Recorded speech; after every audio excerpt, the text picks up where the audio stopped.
Kelvin mengacak rambut putranya sambil tersenyum tipis. Selain wajah, ternyata mereka memiliki kepribadian yang sama. Kebanyakan anak lain seusianya akan menangis jika ada orang asing yang melukainya, namun Efrain bukan hanya tak menangis, tapi ia juga bisa membalas orang itu. Kerja bagus, nak. Aku akan menyewa pelatih dari mantan prajurit khusus untuk melatihmu bela diri. Wajah Efrain menjadi kaku. Ia membayangkan pelatihan keras ala militer yang sering ia lihat di televisi, jadi kepalanya segera menggeleng. Tidak, Dedi, aku belum 4 tahun. Aku masih ingin puas bermain. Kelvin menggeleng. Kamu adalah putraku, jadi kamu harus belajar menjaga dirimu sendiri mulai sekarang karena di luar sana akan ada banyak orang jahat yang berusaha menjatuhkanku, dimulai dengan orang terdekatku. Efrain tampak berpikir sejenak. Apakah itu termasuk Momi? Ya, termasuk Momimu. Kalau begitu aku akan berlatih dengan giat karena aku ingin menjaga Momi juga. Kelvin tersenyum puas. Mereka kemudian menuju ke ruang pribadi mereka. Efrain, ada apa dengan wajahmu? Tanya Eliza begitu melihat wajah Efrain. Tadi tiba-tiba wajahku terasa gatal, jadi aku tidak sengaja menggaruknya. Itu adalah kebohongan yang diajarkan oleh Kelvin karena mereka sepakat untuk tidak membuat Eliza khawatir. Saat kuku jarimu sudah mulai panjang, kamu harus mengingatkanku atau Berta untuk membantu memotongnya. Efrain mengangguk. Setelah itu, keluarga kecil itu makan dengan hangat. Beberapa saat kemudian, Kelvin menuju ke ruang pengawasan saat Efrain dan Eliza sedang menikmati makanan penutup. Kelvin melihat kamera CCTV di lorong depan toilet yang hanya menunjukkan punggung wanita itu. Wajahnya tidak jelas sama sekali, dan kamera luar juga tidak menangkap wajahnya dengan jelas karena ia mengenakan masker dan kacamata hitam. Siapa dia sebenarnya? Gumam Kelvin. Punggung wanita itu tampak familiar bagi Kelvin, namun ia tak bisa menebak siapa karena terlalu banyak orang yang ia singgung. Jangan terlalu dipikirkan, Tuan. Terkadang konsumen di sini seringkali mabuk parah dan membuat ulah. Mungkin putra Anda hanya tidak beruntung bertemu salah satu dari wanita mabuk yang suka membuat ulah, kata petugas di ruang pengawasan. Kelvin melirik petugas itu dengan tatapan yang menakutkan hingga pria di depannya menyesali apa yang baru saja ia katakan. Dia baru saja meletakkan cakarnya di wajah putraku. Tentu saja aku tak akan membiarkannya lepas begitu saja, kata Kelvin dengan suara bernada dingin yang menakutkan. Pemilik restoran yang menemani Kelvin secara langsung menatap tajam ke pegawainya yang berani sekali menasihati Kelvin, sementara dirinya bahkan tidak berani berbicara dan berkeringat dingin sejak tadi. Petugas itu menelan ludahnya setelah diberikan tatapan peringatan oleh bosnya. Maafkan saya berbicara lancang. Pria ini masuk ke ruang pengawasan dengan pemilik restoran langsung, bahkan wajah bosnya tampak tertekan. Seharusnya ia bisa menduga bahwa status pria muda ini adalah seseorang yang luar biasa. Periksa semua CCTV di restoran ini, kirim padaku jika kamu berhasil menemukan salah satu gambar yang menunjukkan wajahnya saat tidak mengenakan masker. Petugas itu mengangguk. Baik, Tuan. Tuan Kelvin, jangan khawatir. Begitu kami mendapatkan gambar jelas wajahnya, maka aku akan mengirimkannya secara pribadi kepada Anda. Jawab Kelvin dengan gumaman sambil melangkah pergi. Kelvin mengira ia akan bisa beristirahat lebih awal sambil memeluk istrinya di rumah setelah selesai makan, namun yang tak ia sangka, putranya masih ingin mengajaknya untuk pergi berbelanja. Apa kalian tidak lelah? Jika ingin belanja, aku bisa menyuruh manajer toko untuk membawa beberapa contoh baju datang ke rumah jadi kalian tak perlu pergi memilih sendiri. Eliza dan Efrain mengangguk secara bersamaan. Kelvin memijat keningnya. Entah kenapa ia merasa menyesal memberi makan mereka lebih dulu sehingga keduanya kini memulihkan tenaganya lagi. Beberapa saat kemudian, mereka menuju ke toko baju. Kelvin tidak masuk. Ia harus melakukan panggilan telepon dengan Zah untuk menangani beberapa pekerjaan. Saat ia menelepon sambil menatap Kemal bagian bawah, dia tidak sengaja melihat siluet seorang wanita yang tampak familiar. Jantung Kelvin seperti berhenti berdetak dan tubuhnya menjadi gemetar. Tidak, aku mungkin salah lihat. Tidak mungkin wanita itu kembali, gumam Kelvin berusaha menenangkan dirinya sendiri.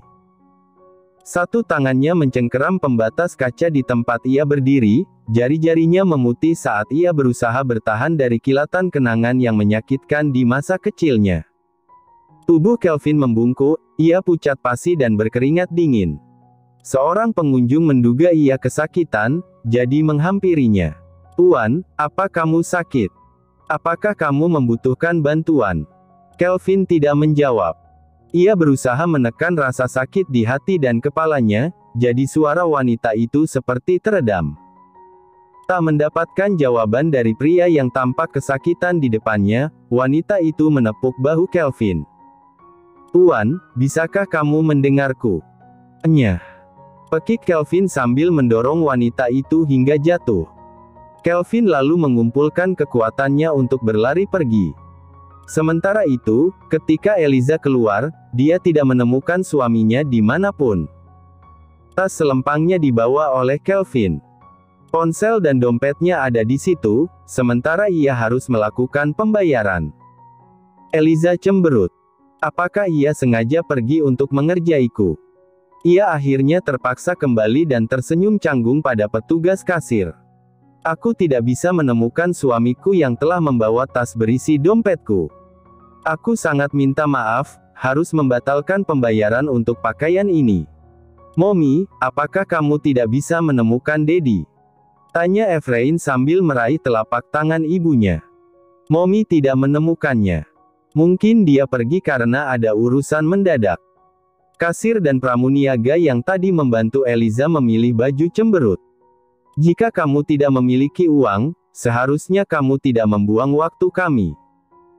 Cek, jika kalian miskin, seharusnya tidak masuk ke toko mewah seperti ini. Bahkan aku mulai merasa udara di sini mulai tercemar," tambah pramuniaga. Efrain menatap mereka dengan dingin. Daddy memiliki banyak uang, bahkan ia bisa membeli seluruh mal ini. Efrain merasa terganggu dengan cara dua orang ini yang menatap ibunya dengan tatapan jijik. Bah, anak kecil ini bahkan pandai sekali membual. Keamanan. Usir dua orang miskin ini. Keamanan hendak menghampiri mereka. Efrain segera pasang badan di depan ibunya, seolah ia telah menjadi anak dewasa yang ingin melindungi ibunya. Eliza merasa tersentuh oleh tindakannya dan sejenak melupakan dua petugas yang berniat menyeretnya keluar. Tubuh kecil Efrain akhirnya didorong menjauh dari Eliza, sementara petugas keamanan berusaha menarik mereka keluar dengan paksa. "Hentikan. Aku bukan pencuri, jadi bersikaplah baik. Kami bisa berjalan sendiri," maki Eliza. Petugas melepaskan cengkeraman tangannya. Saat Eliza berpikir ia bisa keluar sendiri, tanpa ia duga, Efrain meraih paksa ponsel di meja kasir dan membawanya pergi. "Aku akan menelepon ayahku dan membuat kalian menyesal memperlakukan kami dengan kasar," pekik Efrain sambil berlari membawa ponsel. Dia harus menemukan tempat aman untuk menelepon ayahnya agar datang. "Pencuri. Kecil pencuri itu," pekik kasir. Eliza berusaha lari untuk menghentikan Efrain, namun dia ditahan oleh pramuniaga karena mereka menduga bahwa Eliza ingin melarikan diri. "Jangan coba-coba lari. Kamu harus tetap di sini dan bertanggung jawab." "Aku tidak akan lari. Aku hanya akan menghentikan putraku," maki Eliza kesal. "Bah, omong kosong. Aku yakin kalian adalah sindikat keluarga pencuri. Hentikan. Aku akan membayar pesanan mereka dan juga mengganti ponselmu 2 kali lipat," sahut seorang wanita yang baru masuk dari toko. Eliza terkejut dengan kedatangan wanita anggun. Wajahnya cantik dan halus, ia tampak seperti wanita kaya karena mengenakan barang-barang mahal dari ujung kepala sampai kaki. Wanita itu mengulurkan kartu hitam di tangannya pada kasir. Anda tidak perlu membayarnya. Aku akan menyelesaikan urusanku sendiri, kata Eliza yang enggan menerima bantuan orang asing. Lagi pula, anakku akan kembali untuk mengembalikan ponselnya karena kami bukan pencuri, lanjut Eliza. Wanita itu tersenyum ramah. Aku tahu kalian bukan pencuri. Mana mungkin anak dari keturunan keluarga Wilson yang kaya raya menjadi pencuri saat mereka bisa membeli apapun. Kau mengenal kami. Ya, aku mengenal suamimu dan keluarganya dengan baik. Tetap saja, aku tak bisa menerima bantuanmu, tolak Eliza. Jangan khawatir, aku tidak membantu secara percuma. Kamu bisa mentransfernya padaku nanti, kata wanita itu sambil mengeluarkan kartu namanya. Eliza ragu-ragu untuk menerima kartu nama itu, namun kasir itu sudah menggesek kartu hitam tadi dan menyelesaikan pembayaran. Aku akan mentransfer uangnya padamu hari ini juga. Baiklah. Wanita itu pergi meninggalkan toko dengan senyum tipis, namun begitu keluar, wajahnya berubah menjadi sinis. Ia bahkan meraih tisu basah di dalam tasnya dan menyekat tangan yang baru saja bersentuhan dengan Eliza. Beberapa saat kemudian, Efrain kembali setelah berhasil meminta bantuan. Mommy, jangan khawatir. Mereka akan mendapatkan pelajaran begitu Paman Kinan datang, kata Efrain percaya diri. Semula ia ingin menghubungi ayahnya, namun tidak mendapatkan jawaban. Beruntung, ia hafal nomor Kinan yang pernah ia catat sebelumnya. Kinan datang tergesa-gesa begitu mendapatkan panggilan dari Efrain bahwa mereka mendapatkan masalah. Apa yang terjadi? Tanya Kinan dengan napas terengah-engah. Ia baru saja memacu kendaraan dengan kecepatan penuh untuk segera datang. Beruntung, posisinya tak jauh dari mal ini. Efrain menunjuk pada orang-orang yang tadi merundungnya. Mereka semua menuduh aku dan ibu pencuri dan menghina kami miskin. Kinan melirik mereka dengan tatapan belati, sementara kasir segera memberikan penjelasan. Masalahnya sudah selesai. Seseorang membayar pakaian mereka, jadi kami tak akan lagi memperpanjang masalah. Kinan masih belum mengendurkan wajah gelapnya. Panggil manajer kalian. Tuan, tidak perlu bertindak terlalu jauh.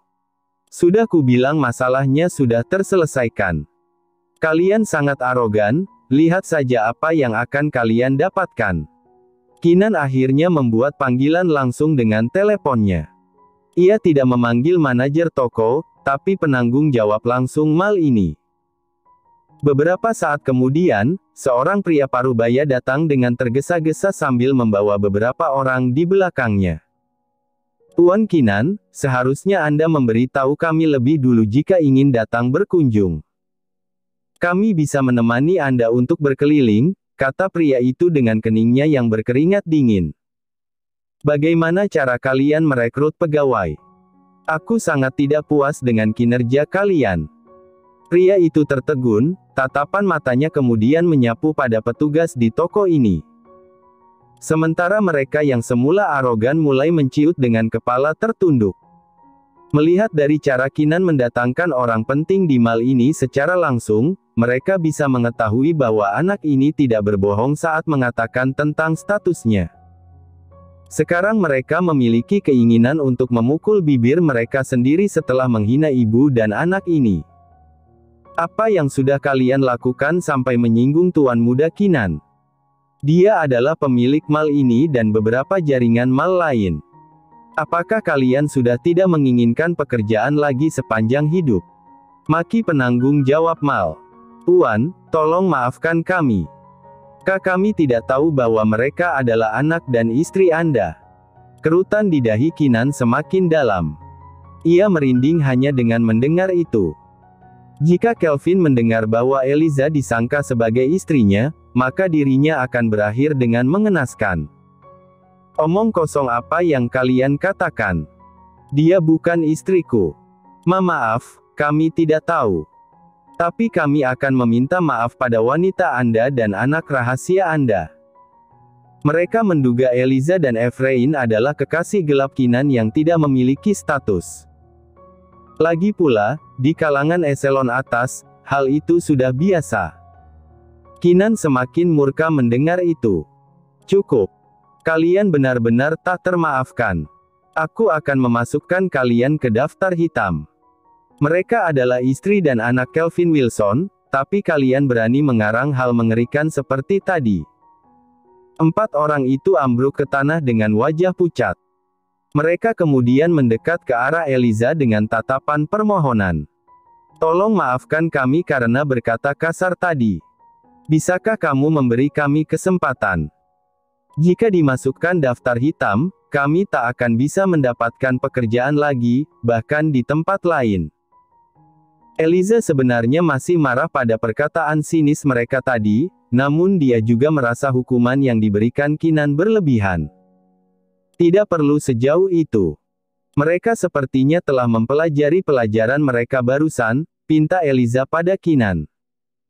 Baiklah, kalau begitu pindahkan saja mereka menjadi pegawai di gudang. Penanggung jawab Mal mengangguk. Baik, Tuan Kinan. Setelah masalah terselesaikan, Kinan memberikan tumpangan pada Efrain dan Eliza untuk pulang. Kinan, apakah ada sesuatu yang terjadi di perusahaan Kelvin? Ia menghilang begitu saja dan membuatku khawatir. Bisakah kamu menghubunginya? Dia mungkin takut dirampok untuk membayar pakaian kalian, jawab Kinan sambil bercanda.